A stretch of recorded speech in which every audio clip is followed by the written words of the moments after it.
Blog Talk Radio.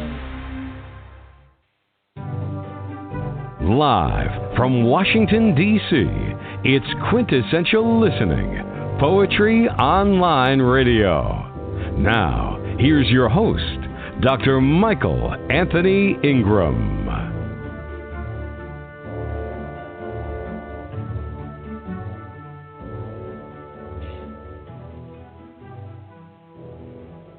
Good evening, everyone, and welcome to our first pre-holiday Christmas program. My special guests tonight are distinguished poets Marianne Szlyk and Ethan Goffman. Marianne's latest work is Poetry en Plein Air, and Ethan's newest book is Words for Things Left Unsaid. Both acclaimed books are on Amazon.com as well as other outlets. Marianne and Ethan, are you with me? We are. Oh, I am. Fantastic. I am so glad that you're here tonight as we almost close out the year. It's amazing how this year has gone. It's gone so quickly. It's been a strange year, Marianne. It's been a strange, strange year. I've got a question before we begin tonight. How has this past year impacted your work, your poetry? And you both can answer that if you like. Well, I'm going to say, okay, two ways. Actually, I haven't written as much because I've had a lot of work from my job. You know, this past summer, I taught during the summer for the first time in years. Oh, wow. Yeah. So, you know, I wrote more poems than I thought, but I wasn't as focused on writing poetry. Okay, all right, Ethan. Continue. I'm sorry, Marianne. Continue. Well, I would also say it influenced me as in, I think it strengthened my resolve to write about other people because basically, if I were to write a book of poems about quarantine, you know, a lot of them would be about working and teaching. So, yes, you know, they may not be what people want to read. Right, I understand. What about you, my friend Ethan? Well, I can't tell, but I've been writing a lot less poetry, but I've been writing more short stories, or I guess if you can call them prose poems, but I don't think they're really poetry. But I think that was just kind of a natural progression for me that, like, my poetry energy was waning. And my short story energy was waxing. And as far as content, you know, I didn't think I was that influenced by the coronavirus because I thought, well, everyone's going to be writing coronavirus poems. Most of them are going to be kind of bad, and I'm going to have nothing to say. But then when I was going over what I've written this past year or so, and there's a lot more coronavirus influence than I had realized. All right, I understand that. Well, as you both know, this is a call-in show. The call-in number is 646-787-1631. If you have a question for Marianne or Ethan, please call in. So, Marianne, I'd like to turn the program over to you. Great. Yeah, thanks so much. I thought I'd start with three coronavirus poems.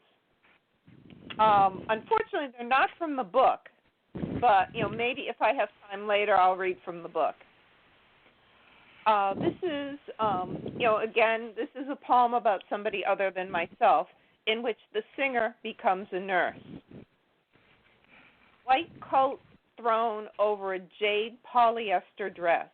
The singer graduates from nursing school. She stands with a friend, a woman from the Gambia, the classmate she sang hymns with at a blind man's bedside.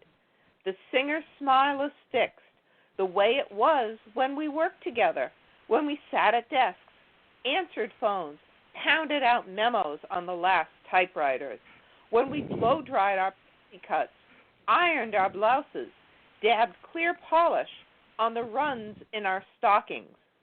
I wonder if she knew what she was getting into. working at the center of this pandemic. In the Bronx, where suiting up means reusing masks and gowns, wearing plastic shields and garbage bags, laundering latex gloves. Elsewhere in the city, doctors in private practice die from the virus. Workers who hand out the masks, who hand out the trays, die from the virus. Maybe this is the wonder. The singer gets up before dawn and comes home in the dark, climbing 4 flights of stairs as if she were still Sister Blanche, the nobleman's daughter, who ascends to the scaffold, bareheaded, wearing white, in the last scene of Dialogues of the Carmelites. This time, the singer finds her way to her upright piano to sing again. Okay. Very nice. Very nice. Thanks. Okay, and this other quarantine poem is a little more hope. Well, I guess that was kind of hopeful. This is actually about me and Ethan and our local park. The bees return to Maryville Park. On the lip of a lavender flower, a bee breathes in the wild scent, born of swamp water, thick mud, and sunshine, not sugar or perfume. Another bee pries out pollen to add to its sweet hoard, the kind we may not bottle or sell, the bee's own, or so we want to imagine. Probably a house on MacArthur has hives, stacks of white boxes tucked among peach and apple trees behind a tidy brick ranch. The owner settles on the stoop. He plans to sell the honey, his honey, la miele.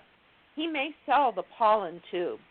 Wherever they come from, whether the honey is theirs or their keepers, masses of bees dip into blue vervain, Joe pieweed, tiny yellow daisies, all the flowers that grow in the swamp with cat-o'-nine-tails and stunted large-leaf trees. The bees were dying once. This summer they are reborn. The bees are gone right now. Yeah, well, this is from the summer. Yeah, I know. That swamp is looking pretty dead at the moment. They'll be back.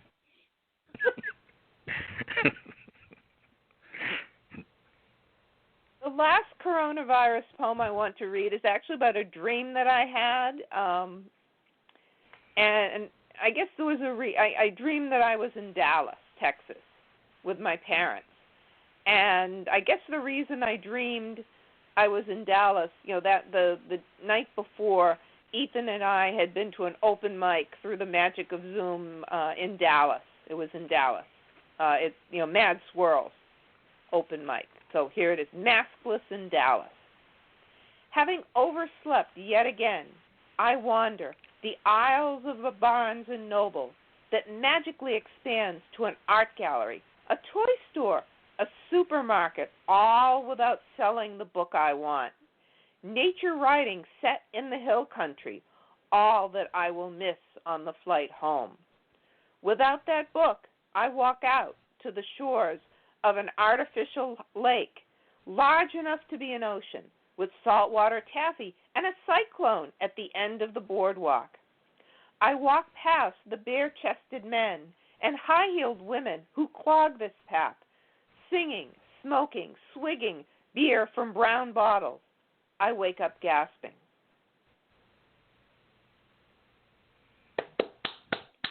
All right, thank you. Marianne, you're very creative. You know that. Your work has been hailed throughout the world. In terms of your creativity, what does being creative mean to you? Gosh. Well, I guess, I've always thought of myself as being creative since I was a kid. But I guess, maybe, the willingness to write about dreams. But, I dream that I'm in Dallas, Texas. And, the willingness to write write things that people wouldn't necessarily think of, and that make some people scratch their heads too. What is the best piece of advice you've ever been given about being creative? Whew.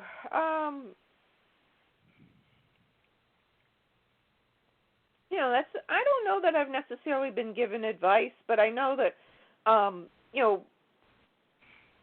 one person, I guess she was kind of a boss at work, was saying, creativity can be in how you deal with things. I ended up leaving that job, but, I guess it's to, expand my mind about creativity. All right. I've never asked whether you come from a literary background or not.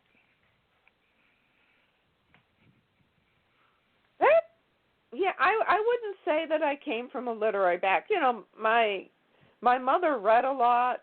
My father read a lot of dental journals, and they brought us to art museums and plays and concerts. But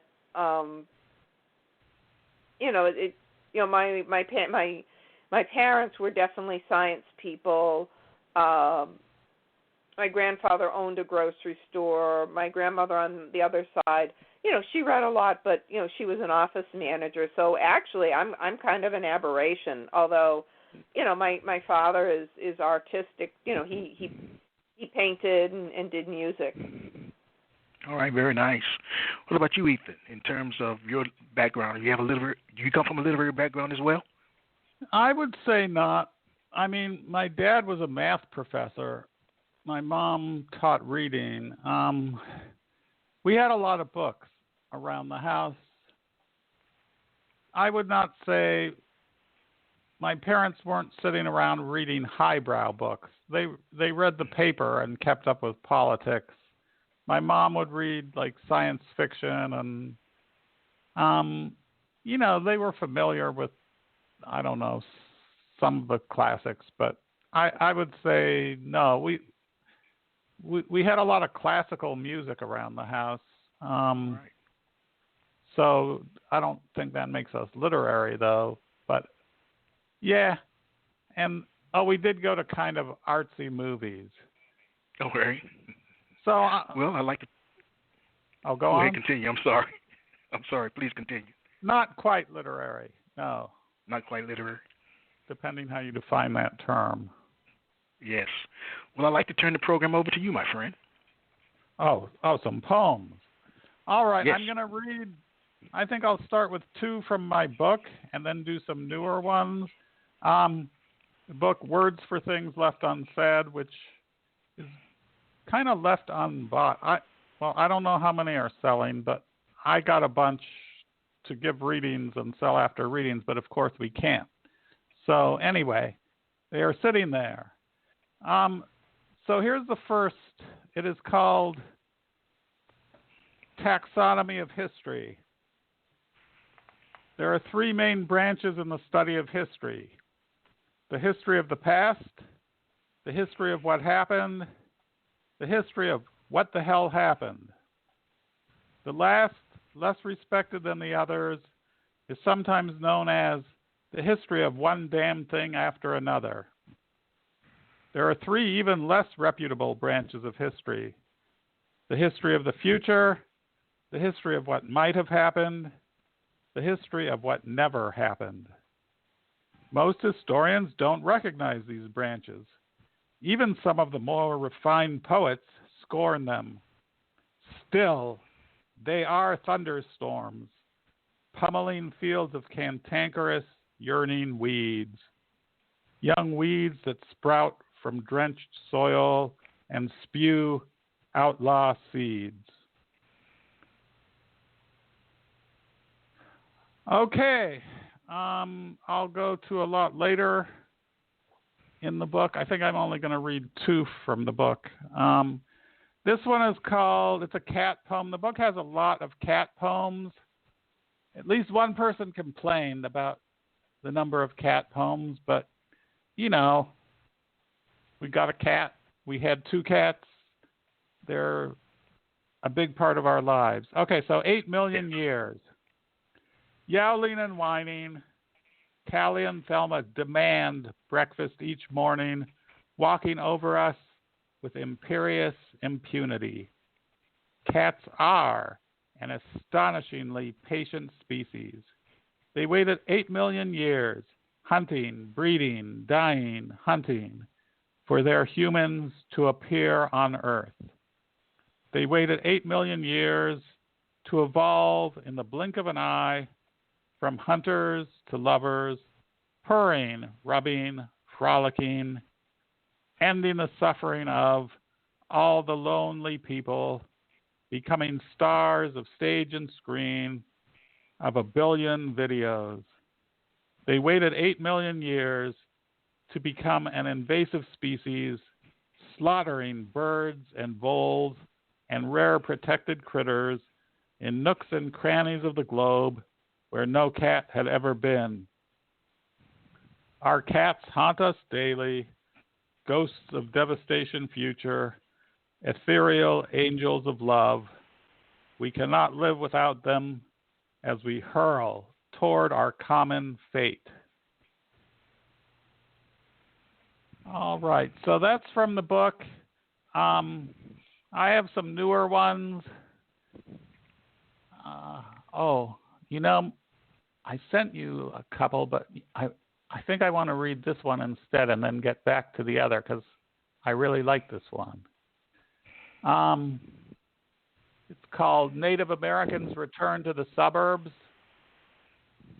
Native Americans tread, creep, sprint, and leap through America's suburbs. Rabbit nibbles incessantly on vast salad bowls, breeds copiously on a million lawns, watches nervously for enemies, cat and car, feels a rush of adrenaline, strange joy as she dashes into a thicket. Rabbit suckles her babies, loves them deeply, forgets them quickly, remembers the centuries, lives in the now. Deer no longer dwells in shadows, hiding from her ancient friend, ancient nemesis, humans, for whom she has time and again, kindly provided nourishment. Nowadays, deer eyes two-legged beasts, common as the stars, as curiosities, if not quite friends. Clever fox hunts from the hidden places, preserves the gardens of her tidy human neighbors from rabbit's ravages. Fox remembers her long-lost cousin, wolf, slaughtered and confined to reservations. Fox mourns wolf, but cannot howl. Crow struts boldly down gray streets, steps nimbly between killer machines, dines greedily on roadkill, digests corpses of squirrel, chipmunk, rabbit, deer. Flying into nearby yards, meadows, crow returns her cousins to the soil from which they sprang. Crow remembers raven, clever thief, who stole the sun to alleviate humanity's suffering. Native Americans live among us, if one knows where to look. Ghosts, spirits, remnants of 50 million dead, Mohawk, Cherokee, Sioux, Ojibwe, Pawnee, Dene, countless more, names forgotten.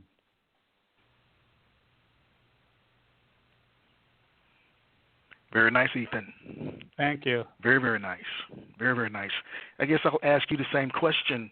What does creativity mean to you? Well, I think a lot of creativity is natural, so it just means being open to what we all have. You know, they say children are creative. We all have it. We all have that spirit. We all can draw upon it. But the other side of it is you need craft and you need discipline. So, yeah, you want to tap to your natural creativity, but you also want to spend years developing, the art to actually take your creativity and use it. What about advice? Have you been given any advice in terms of being creative? I don't know that I have. People don't often give me very useful advice. I give people plenty of useful advice, but they generally don't take it. So maybe Can I take it? maybe it's not really that useful. Anyway. Marianne, you were going to comment? Marianne says she takes my advice. You give me advice, and I take it. Well, if funny.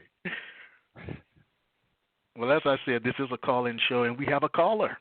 Oh, I'd like to bring this person in. Okay. Area code 301, and the first last numbers are 6318. You're on the air. Oh, hi, it's Jerry. Jerry. Oh, hello, Jerry. Hi, how are you doing? Good. I've heard some of the poems before, and each time I hear them, I like them more. Good. And I wanted to make that clear that I've heard some of them I heard, some of them I didn't.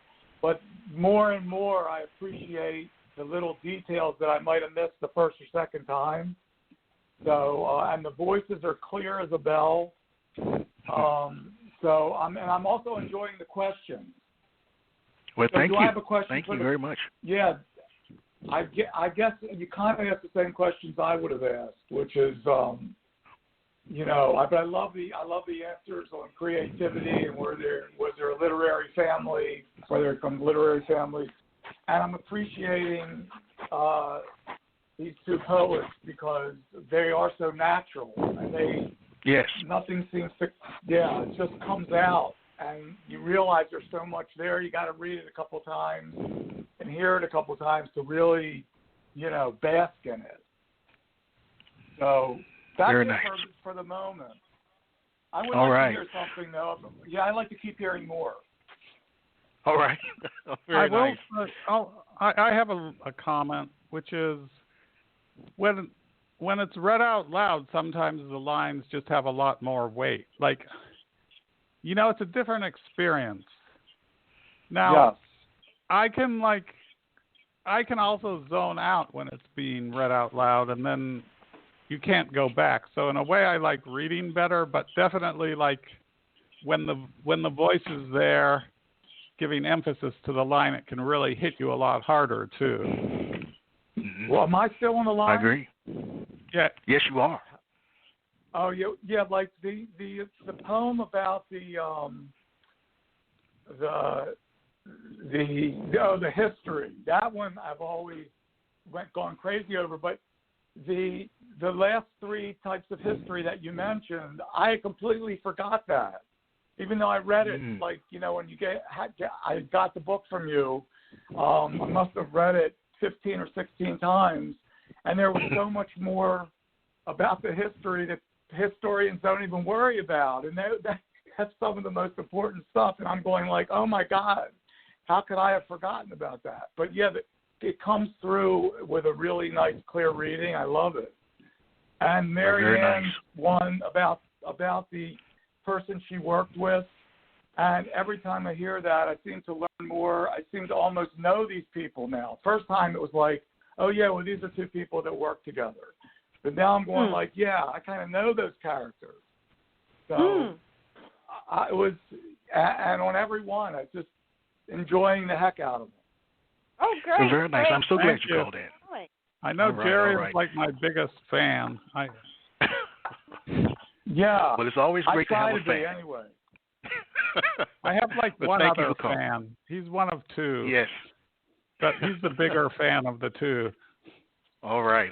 Very nice. Very nice. Thank you. Let's take a brief break. Thank you very much for inviting me. I'm glad to be a part of it. Glad to be listening. Great. We're glad that you're... Let's take a brief break, and we'll be right back.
are back again. I am Michael Anthony Ingram.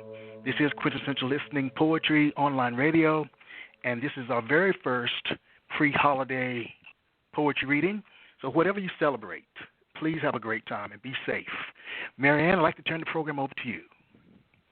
Great, thanks. Shall I read? I'll read some poems from Poetry on Plein Air, the book that I am trying to promote. And by the way, I guess if I don't know how we can do it, but if you're interested in purchasing a copy at a discount, I don't have the books yet, but I will be happy to send them to people. All right, great. Yeah, I don't know how they're going to get a hold of me, but well, they can get a hold of me through you or through me. Okay, through me. Yeah. That'll work. Through you, you'll screen the crazies out. Yes, I will. They're more crazies than ever. Yeah. Now that's true. Oh God, tell me about it. I was one of my friends who actually is a nurse, although not a nurse of the poem. She posted something, and another classmate, posted this really crazy thing, but I'm not going to get into it. What I'd like to do to read from the book, I'm going to actually start with the last poem in the book. It's a poem that I'm reading by special request. Ryan Quinn Flanagan, if you're listening, he's a fellow poet. That he had asked for this. In the city of churches, she all Sunday not finding one, as if they had all raced ahead of her plodding path, as if her younger self had wished them away. Instead, the streets brought her cafe, old cookbooks, and a zoo of toothy animals, dark red flowers crushed on the sidewalk. She thought she was dreaming, passing a wooden house, fading yellow amidst the brownstones. She wondered if the church she'd find would be wooden as well, its stained glass made of tissue paper, its priest with his back to the congregation. He'd speak Lithuanian, not Latin. In this church there would be no organ, no choir, 6 or 7 people from her family's black and white photographs would loiter in the pews as the night hung on the last notes of a hymn. Thanks. I'd like to do another poem. This is actually, I think I'd like to read Facing Worcester, which is, yes, another one of the new poems, but it is in the book. So if you purchase the book, you'll get to read it. And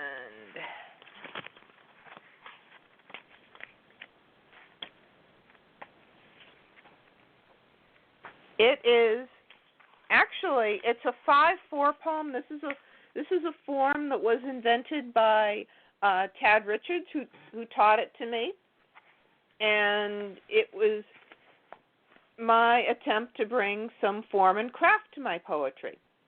Facing Worcester. Myself a compass needle, I face north towards my birthplace, the antique hospital on one of 7 hills in the city of spas, piazzas, parlors, and tonic, words no one uses anymore. I face rice squares, African cloth stores, bodegas, and Indian fonts on bags of rice, and red lentils, remembering the Polish nuns who fought Grampy on how to say his name. I face the city of Water Street, barrels of dill half sours, kosher soap, there's whiskey bars. Okay. And I want to read a poem I don't usually read. It's it's on a theme I do a lot with. It's about what could have happened, what might have happened. And this poem is, "In another life, we live in Presque Isle, Maine. North of the mountains, winter winds and spring fog sweep over the pond and through red pine, swaddling us as we read and grade papers, tying us to this place. Summers, I wander the downtown, the small towns of wide streets and storefronts he wanted to escape from, the ones I wanted to escape to for a little while. The daily Greyhound from New York City crawls into our town. A former student or two emerge, coming back from the city of subways, museums, Japanese gardens, vendors selling oranges and gelatos, the city of raised voices, sudden rain. When I come home, my husband is listening to all the old music on YouTube, the songs he used to have on vinyl. Everything stopped in 2005, the year we moved here. We talk about going back, but tonight the stars come out, stunning us with far more than we can see back home. Tomorrow morning, the fog will roll in with dawn, binding us here to this place. I think I want to read another Maine poem, and this is one that I wrote for DC Poetry Project. I forget who. I think Lanita was the. Yes, Lanita Hill. Yes, I remember her. Yeah, and it's about the prompt was introduce yourself by writing a poem about somebody who's not like you, and this is not me.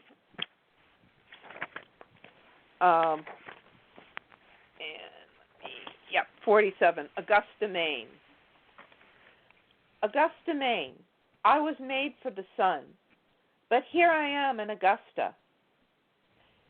At Christmas, the snow is as real as ground glass, and the three kings are just statues, less than the live dogs around St. Patrick's manger.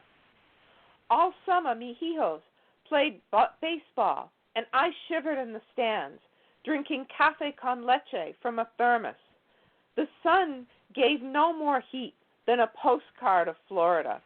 My brown thighs shriveled like bananas left on the counter. I cover them in mom jeans. All winter I sit huddled indoors in a white parka bought from a catalog. I drink café bustelo, straight, no leche. My gloved hands around a thermos from the bank. Neighbors hike to the ski lift on the edge of town. The men balance six-packs on their shoulders. No one else winces at the wind, the snow, the sleet, the black ice, the wind and the sleet that pound at my windows like somebody else's bad lover. My sons play hockey. I keep them busy. They are made for Augusta. Okay. I think I should probably got let enough for us? Oh, I have another. Okay, yeah. I was thinking about reading a music poem, and the music poem I want to read is, this is a good one. Summer Solstice on U Street, and it's about Gary Bartz, who is one of Ethan's favorites, my favorite too. And it's set at the late lamented Bohemian Caverns. Summer Solstice on U Street.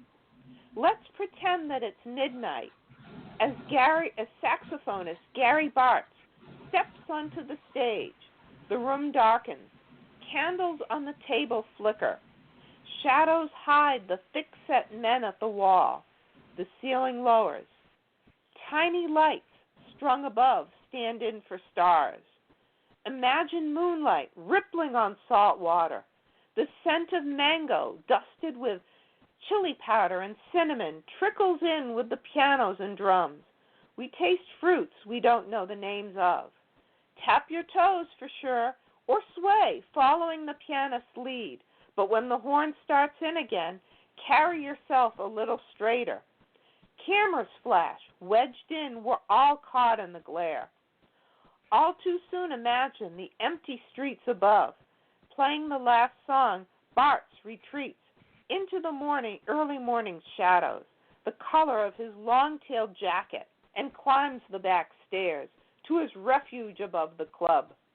When we leave by the front stairs, it's still daylight on U Street. We can no longer pretend.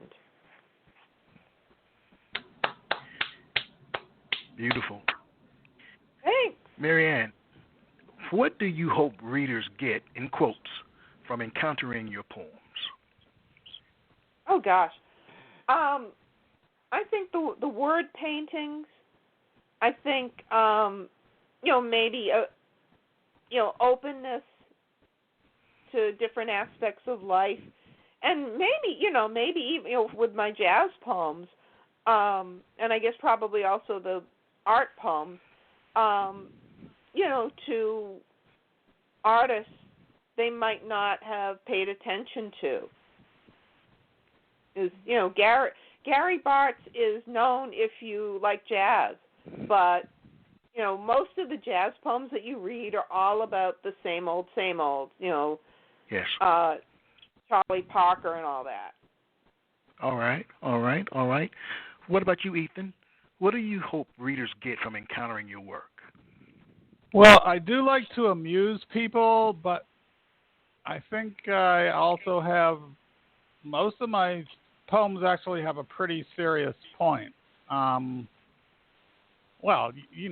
last one I read, it's kind of obvious because it probably makes a big switch and hits you with a point at the very end. I hope the whole poem kind of led up to it, but about the Native Americans in the suburbs. Yes. So you have to prepare for it, but also surprise people at the same time.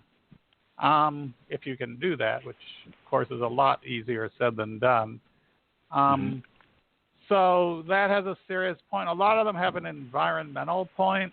But even if they're, if they seem more trivial, I hope maybe they can help people at least briefly look at the world in a somewhat different way, or reflect on something that they hadn't really noticed. Yeah. All right. Well, I'd like to turn the show back over to you in terms of sharing your work. All right, so I'll do the two that I had sent you before. So this is called I Garden Weeds. I wouldn't say I have a brown thumb. Fresh green weeds spring up where I garden, infiltrating the flowering natives. I cultivate a wild look, but when does cultivation end and weedy wildness begin? What is art? What is dishevelment? All gardening means tending living things with tiny minds of their own, selecting them, herding them, eliminating undesirables, bringing order to wild, green, beating hearts. Writing poems is a kind of gardening from the soil of the spirit. What does one control? Are weeds gifts from the wild, from the oversoul? To garden, one must get down in the dirt. Never be afraid to prune, as an old girlfriend of sorts told me. She pulled out men as abruptly as I yank dandelions the instant I spot their lovely golden heads. In the main garden bed, I scrape out, dig out, wrench out. Weeds, weeds, weeds, weeds. Gnarly little interlopers with fluffy white flowering balls. Vinyl running weeds encircling boisterous, broad-leafed things. Puny patches of innocent clovers. As one wise gardener said, a weed is just a plant that has not found a champion. No matter how I prune and pull the soil of my soul, I've lost control of my garden my unruly thoughts, dreams, wild words. Ungrateful little weeds peek out, smile, say, "Don't hurt us. We are gifts of nature who made us all." Okay. So, the next one, this is more, well, I did write the weed one. I think, when did I write it? At the beginning of the summer. So I guess I would call it a new poem. The next one is more, like I said, I've been doing a lot more short stories. If you really want to, you can call them prose poems. I don't know. You can decide for them yourselves, I guess, whether they're really fit anywhere within the categories of poetry. Well, I only have one because it's a poetry show. So this is called One Day in an Orchard. At my feet were stacked piles of apples, green streaked with red, a mild red, a ruby red, a blood red, struggling to shine through. I glanced up and realized I was in an orchard, trees shimmering with apples. I sensed that one of the apples was the one, the apple of sin and knowledge. Eating it would complete the circle begun by Eve that had signaled the start of human history. Eating it would bring about the apocalypse. I must not eat it. Yet I must. I felt compelled. It was time. Could it possibly be that I, who felt myself among the least significant people on the planet, as insignificant as the untouchables in India, the slaves that still exist in the hidden places around the planet, the child labor in the poorest of countries, the girls sold as sex slaves, the prisoners who stuff our jails with yearning to be free, would be the catalyst for the end of time? I picked up the first apple, took an enormous bite. It was slightly bitter, but mostly bland, not at all juicy. It choked me, but I gagged it down. Apples had never been my favorite fruit, and these were among the dullest of apples. If I only forced myself to smaller bites, eating them would not be unpleasant, just boring, and there was a whole orchard full. I could spend the rest of my life here, eat apple after apple, and still never find the apple of the knowledge of good and evil. I took a second bite. Okay, so you can judge. Is that poetry? You can judge, I guess. That's poetry. It is. Oh, I thought it was prose. It is. Well, the difference might be poetry. What? Prose poetry. Yeah. Difference might be, well, there are definitely some prose writers that write poetically, and then there are some poets that basically write in prose. But yeah. Well, let me ask this question about the editing process. Because as poets, we edit and edit and edit. Some poets claim that a poem is like a living creature. Once it's out there, there's not much you can do to correct or improve it. Or others edit meticulously, not leaving much room from the original draft form. What is your take on it in terms of editing? Both of us or me? You, I'm sorry. Okay, well, my take on it is pretty much in between those two. I think you can over-edit. The first drafts have problems. I think the most important editing is, this isn't a good poem. I've already said this before. It's not very fresh. So the most important is I'm not even going to bother trying to publish this because it's not so new or interesting. But yeah, there's nothing I've ever published that I haven't edited. Some of it I've only edited a little. Others I've edited quite a bit. And, there are people, like, we know at least a couple poets who are old-fashioned, who have meter and rhyme, and I think that must take a lot more editing. Free verse, Mm-hmm. I would think free verse might take more editing because, there's not a pattern to it. Well, that's true. Well, yeah. Well, but we have a caller.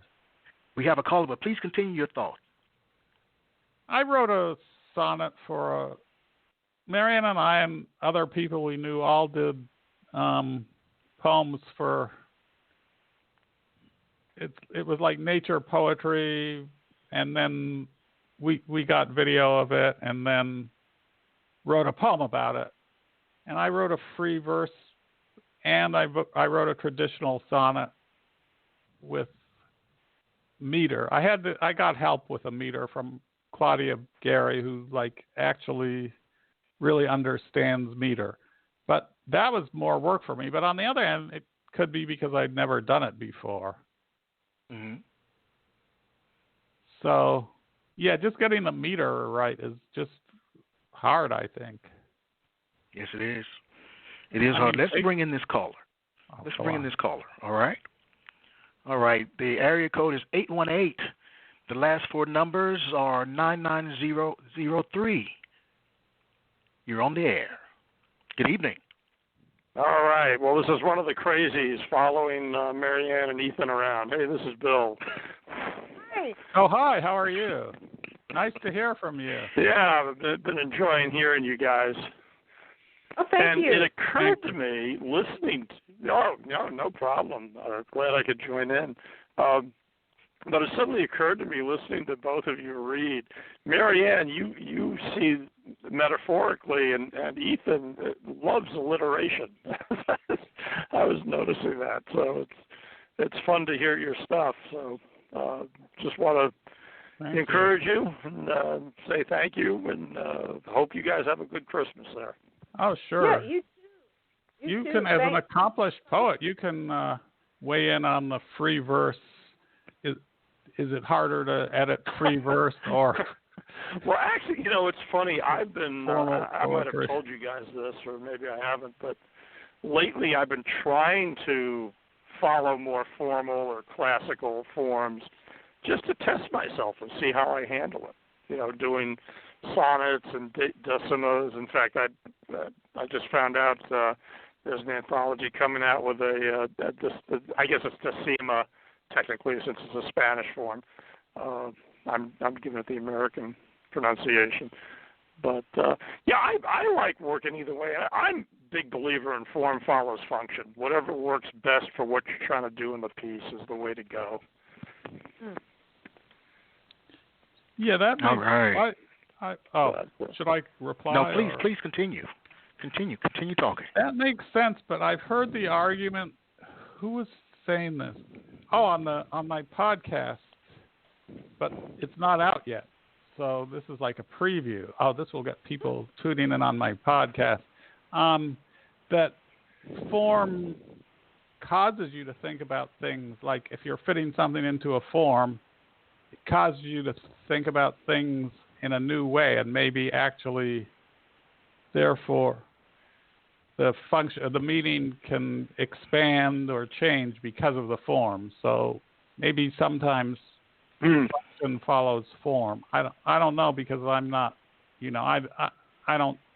If I have alliteration or rhyme, it's just because it pops into my head and I put it in there.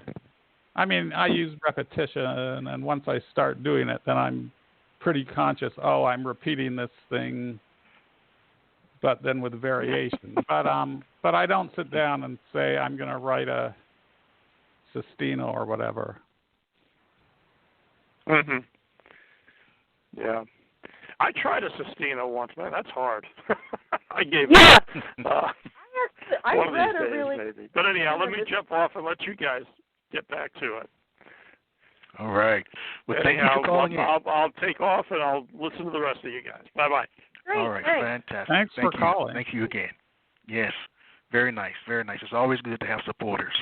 Always good to have supporters. Let's take another brief break, another pre-holiday break, and we'll be right back.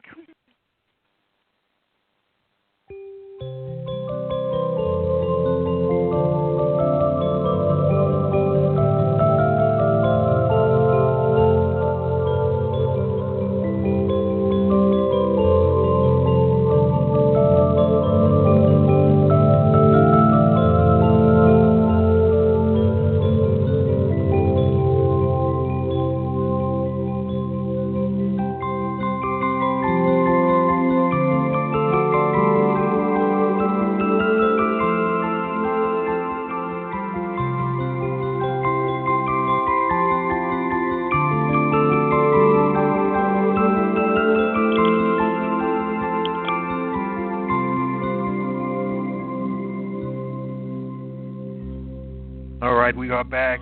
Again, this is our very first pre-holiday special. Whatever you believe, as I stated earlier, go out, have fun, and enjoy yourselves, but be safe as well. We're here with Marianne Szlyk and Ethan Goffman. We've got time for one more set of poems. And Marianne, I'd like to turn it over to you. Okay, yeah. Let's see.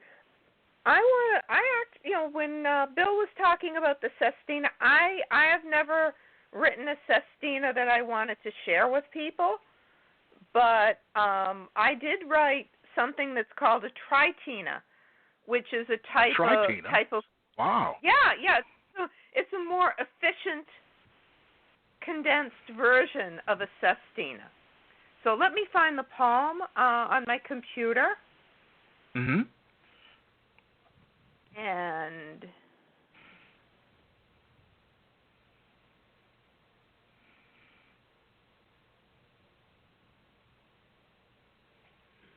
yeah, and I'll read one of them. Yeah, because ever since that workshop that you and Mary Stone Hanley did, yes. I try to incorporate form in my poems. I'm not just throwing words on the page. Okay. So I hadn't thought about these poems until some of the questions you asked and until Bill came on. So what was the poem?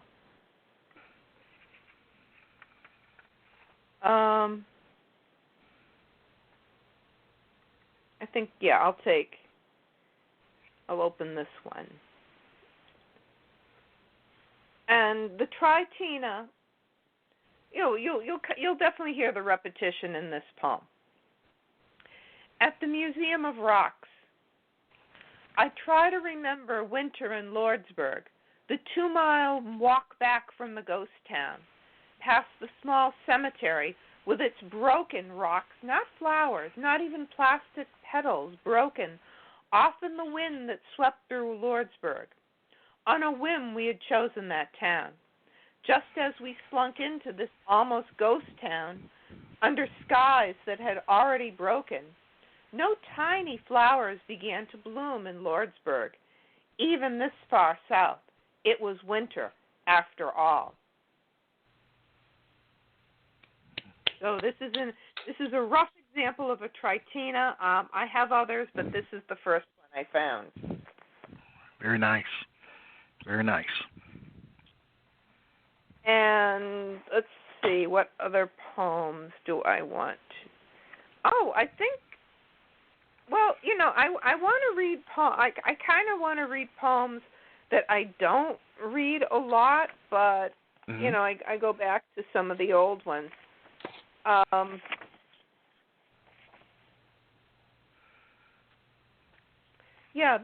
This is an Indiana poem. It's called When Words Are Stones. I guess we're doing the stone theme here. When words are stones. Standing at the edge of the river, she looks out at the caramel flood, its thick, sweet color swelling over where the stones were last summer. She remembers seeing them for the first time, noticing how bright the river was. How many stones gathered around the stream like words. She could speak here with new friends in this city, not her own. Choosing a stone, feeling its dryness, its heat, she considered whether to throw it or to bring it to her room. Today, all stones are drowned in dirty water. Today, she has spoken to no one. The river smells of mud, of drowned, lost animals caught in the sudden flood, without branches to cling to. A leafless tree stands aloof, branches out of reach from water that laps at its roots. This tree has survived each year's floods. She turns away, knowing that the stones will return, that words will too. Tomorrow, she returns here whether the flood rises or retreats. Next spring she will watch it carrying away black branches and corpses through the heart of this college town. But today she returns home. Okay, and I think one more poem, which is a shortish poem. And this is actually a poem where I mentioned John Lennon, that he died 40 years ago this month. Yes, that's correct. Yes. Yeah, and I think, that was probably, one of the formative pop history, pop culture things that happened. Mm-hmm. So I thought I'd close with this. From the roof you can see forever. His voice sounds like a swallow of pure lemon juice, let me start over again. From the roof you can see forever. His voice sounds like a swallow of pure lemon juice, no sugar. Choke as it goes down, and the studio orchestra swells. Acid waves creep onto cold sand as the garden dissolves in rain. You try to remember if this is Lennon's voice, long silenced. You wonder how he would sound as an old man, bent, bald, blind, his son long grown. Still smoking, he'd be a remnant of the old city on the new island of purified air, ringtones, vapes, iced coffee infused with nitrogen. Men like him live in fifth-floor walk-ups, crowded with hardback books, vinyl records, cigarette butts, coffee cups. Halting, they climb to the roof, awaiting what the city will become. Once the asphalt-colored rivers rise, island dissolves in rain.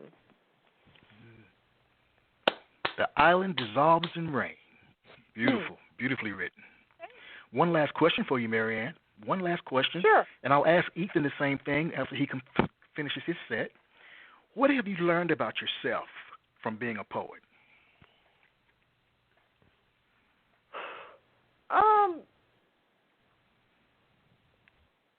That's it's hard to say, because I think what's interesting about, my method of writing, I write a lot in the summer. I don't write during the school semester, unless I go to a workshop. I think, every summer, every winter, I take a look at different periods of my life, and even listening to the poems that I'm reading, I'm saying, hey, when I read that poem about, I read a couple poems when I mentioned Ethan, and I said, hey, I do mention him after all. Mhm. Mhm. And I think, poetry is sometimes a way to resolve certain tensions, like, with my ex-husband, my Facebook friend.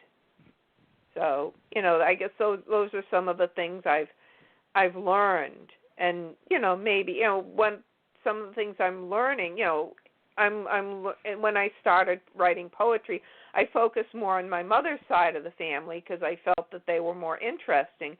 But, I'm writing poems about my father's side of the family too. In my book, I have a couple poems where I go to Poland. Actually, I think I have one poem where I go to Poland. Oh, wow, very nice. I might have some other newer poems where I go there too. Very nice. Thank you for sharing. Thank you for sharing. Ethan, it's your turn. Okay, one more short story. This is called Cattle Farm. Somehow, I had inherited a cattle farm in West Virginia. I found a peace I'd never known, herding the great creatures, so large and stoic and stupid and profound and sweet, among the sharp green fields and hills beneath a bright sky. They made soft, thrumming noises as if speaking to me or to the universe. Perhaps the universe answers them.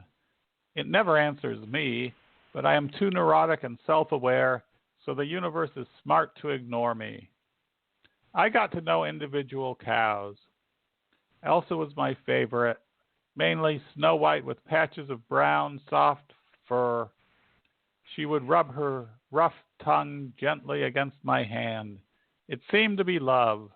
These massive beasts that could have easily trampled me were gentle as lambs. Soon I will have to send some off to be slaughtered. I might become vegetarian. The bloodiness of meat has become disgusting. Still, I need to sell these cows. That's the way a farm works. You always hurt the ones you love. How much time do I have? You have time. Whatever you'd like to share. Should I do a long poem or a short poem? You can do a long poem. That'd be nice. I only have like an epic length or like just a haiku length. Nothing in between. Moderation is overrated. Okay, this is a little bit long. This is right. when Woody met Annie. Back then, Manhattan glittered, an island, a metropolis, a universe. Rhapsody in blue soaring from every window of every skyscraper, every brownstone, breathing romance. A couple in silhouette. Annie towered above you. In those days, tough guys glared from a billion big screens. Clint Eastwood, Jack Nicholson, guys who took a gut punch and stayed silent. You were nothing like that. A mensch, gushing wry one-liners, epic romance, the terrible and the miserable, the beautiful too. Charlie Chaplin reborn as a giant pair of glasses, thick black rims, quintessential nerd. A real man is articulate, emotional. Annie, nervous and talky in her jacket and tie, so feminine, announcing our androgynous future. Schlemazzles, intellectuals, a mismatched duo, quintessential Manhattan, quintessential America, so of your time, so ahead of your time. You wrecked it all, stomped on your own glasses, stalking young girls to remake them. Perhaps that was always you, a sculptor, crafting souls in your own image. Finally, in a spasm, you sliced a potter's knife through the heart of your adopted family, jagged gash through flesh. There are no more heroes.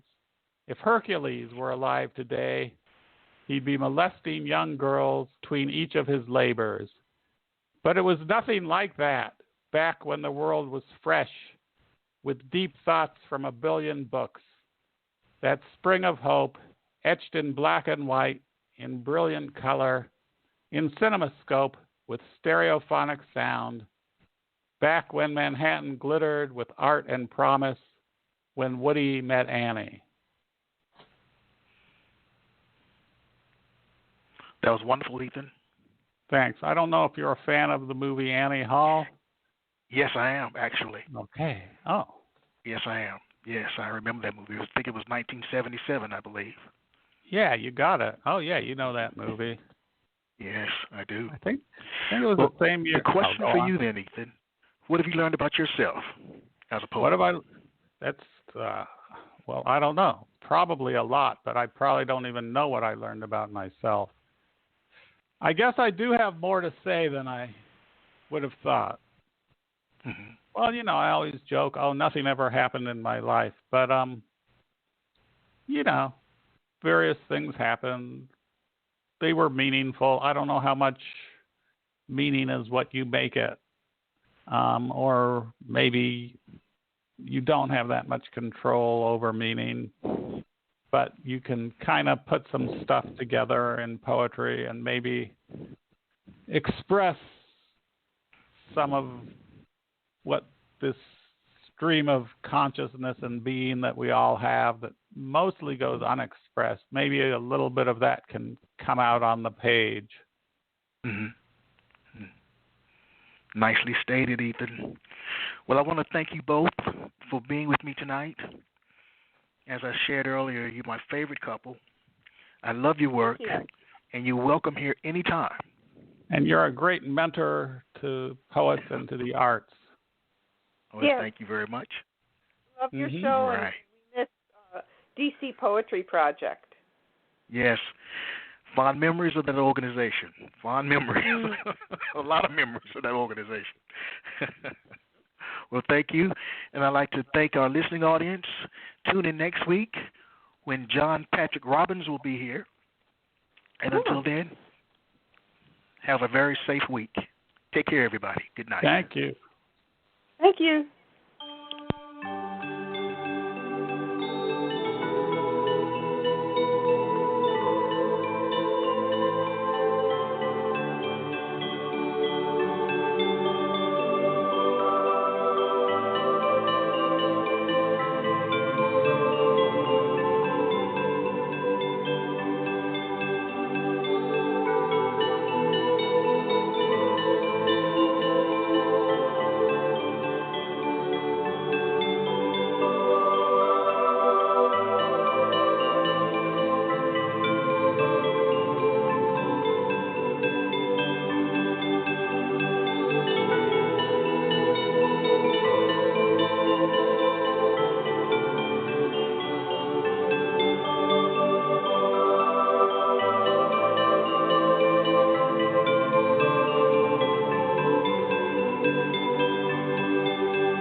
You have just listened to the Quintessential Listening Poetry Online Radio Podcast with your host, Dr. Michael Anthony Ingram. Subscribe to our podcast on iTunes, Spotify, or Stitcher. And make sure to catch our next episode.